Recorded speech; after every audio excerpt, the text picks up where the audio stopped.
a question, sort of a follow-up on the chairman's question concerning repetitive lost properties. Right. And I actually have bipartisan legislation with Mr. Blumenauer from Oregon on this. And one of the things we seek to do here is empower communities to tackle this problem. We'd like to work with you on that legislation. But the precise numbers change from time to time. The bottom line seems to be that a small fraction of policies, and let's say it's roughly 1% of policies, seem to account for 20 to 30% of the claims and losses. In 2009, the Department of Homeland Security's Inspector General said that an increase in new repetitive loss properties was outpacing what we were attempting to do in terms of mitigation by a factor of 10 to 1. Now, that's a troubling number. And have our mitigation programs to begin to catch up? Have the numbers turned lately, or does it look like we're still growing the number of repeat loss properties, you know, arithmetically here? And can you provide the committee with the most up-to-date data on that? So I can get back to the committee the specifics on the data, and I look forward to the opportunity to collaborate with you all as you look at potential legislation. The number continues to rise. Okay, and then the other point I would make is just taking FEMA's current guidance document on the community rating system as it relates to potential homeowners, and I think it's pretty cogent here. Most prospective buyers do not take the time, nor do they know how, to investigate whether a property is subject to a hazard. In many cases, a property may not be near a shoreline or a stream.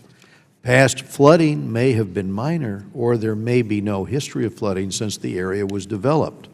As a result, many people are caught by surprise when the properties are flooded. One of the best times to advise someone of a flood hazard is when he or she is considering the purchase of that property.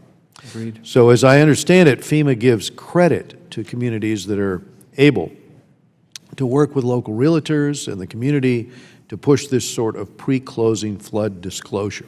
We do, and we'd offer discounts on the premiums as a result of those activities. And I think that's helpful, but my question is, what more could FEMA do, or what more could Congress do to ensure that the American people aren't in the dark when it comes to flood history?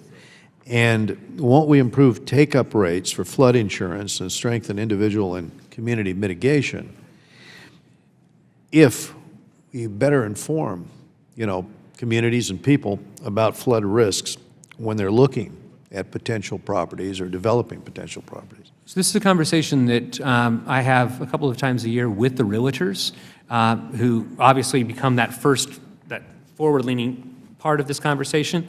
And we've had conversation with some of the private sector app developers that we all know well that provide data on the values of homes and what is for sale. I think greater disclosure about the risks on the front side are very helpful. Some states require this, most states do not.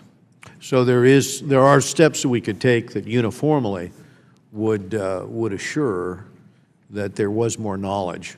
I think we'd have to look at the implementation. More mitigation, presumably. Yeah, I want them available. I think when we push that out, we have to look at the implementation side of that. Yes. I don't have a relationship with every realtor in the United States, and so I couldn't be the enforcement mechanism. No, I understand that. But as we look at what different states are doing, agreed, we can get a feedback in terms of what seems efficient, what seems easy, and what is effective in getting to this. And I think there's some things to be learned from your state in California that does have some requirements related to earthquake risks, related to dam safety risks and the like.